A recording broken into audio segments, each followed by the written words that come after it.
Hi everyone and welcome back to our channel. Today we're going to talk about once you've signed your lease and found your next home.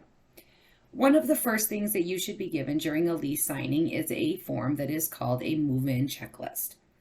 A move-in checklist is thought of to be something that protects the landlord. However, this will also protect the tenant. With a move-in checklist, I advise that when you go through the home, you note all deficiencies in the home. If there is a crack in the paint in the corners of the home, if there is caulking that does not seem perfect, if there are black scuff marks on the wall, anything and everything in the home that could be considered damage, I recommend that you do mark this on that checklist. This will protect you as the tenant when you move out, to show that there were deficiencies in the home and that way you cannot be charged for them.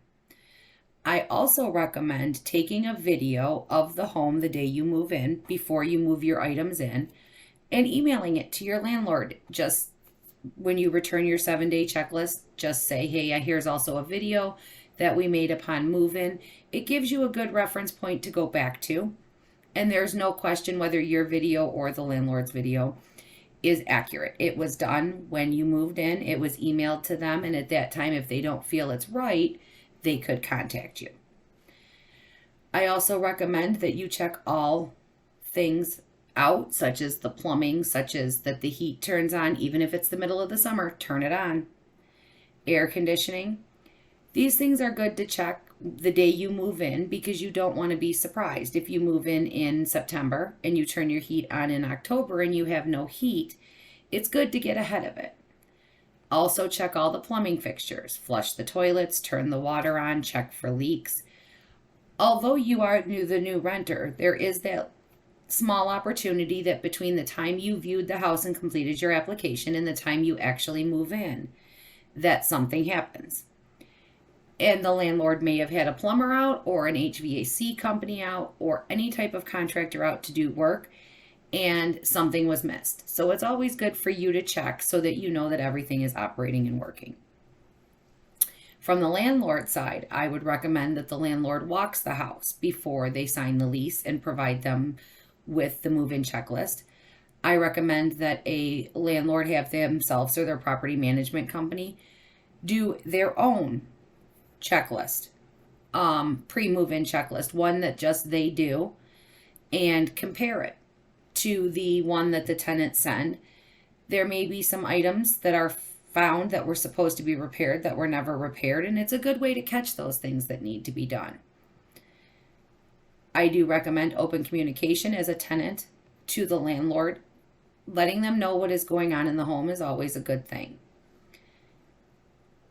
If you have any concerns or questions, I do recommend that you point these out to the landlord immediately as soon as you sign the lease during this walkthrough before you've moved your items in, because that way you're seeing the home in its own light, not once you have moved things in and it could be a possibility that the walls were bumped or scraped along the lines of moving furniture in.